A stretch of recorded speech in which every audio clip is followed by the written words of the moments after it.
As consumers, one of the things that we're all familiar with is that the price of everything tends to go up, inflation.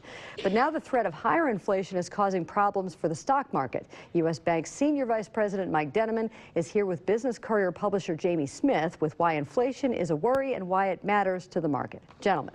Thanks, Peg. Mike, thanks for being here. Good morning. You know me, I like to keep it simple. Right. What exactly is inflation? Sure. So a great place to start, and it really is as basic as Peg just said. You know, inflation is the cost of consumer goods going higher.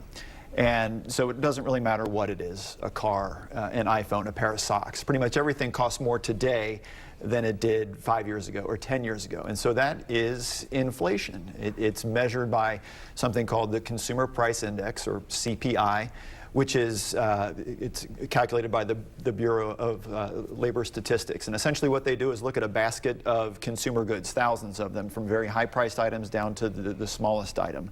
And when they look at that together in aggregate, you can compare the cost of those today to what they were a year ago or a year before, and that will tell us exactly what the inflation rate is. And so inflation has actually been fairly tame over the last decade. Coming out of the financial crisis, Right. There hasn't been much inflation, but finally now we're starting to see it creep higher. So we're on the rise now?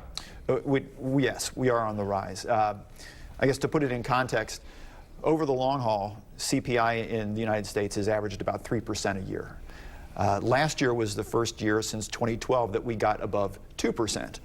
And so really, the inflation is not high, but the fact that it is rising is what starts to become a concern. So typically that's a function of supply and demand. More and more consumers wanting more and more stuff creates demand that supply has to race to catch up to. And so when the economy is going well, people want more and more stuff, right? And so, you know, inflation is not necessarily a bad thing. In fact, it's a sign that your economy is growing. In and of itself, it's not something that we don't want.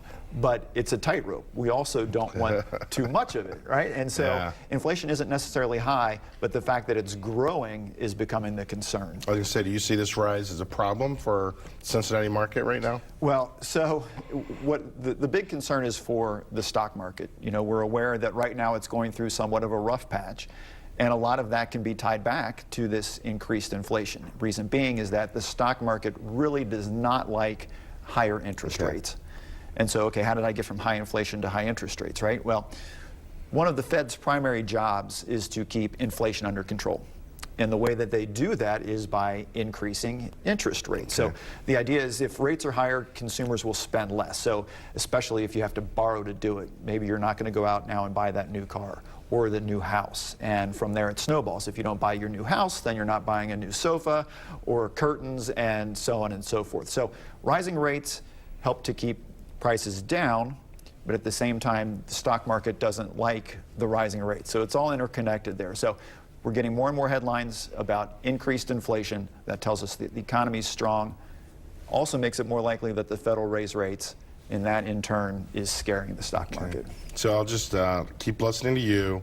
You'll keep me posted in the second and third quarter and let me know what to do, right? Stop buying so much. It's that demand that's causing the inflation. All right. Well, as always, thanks for being on.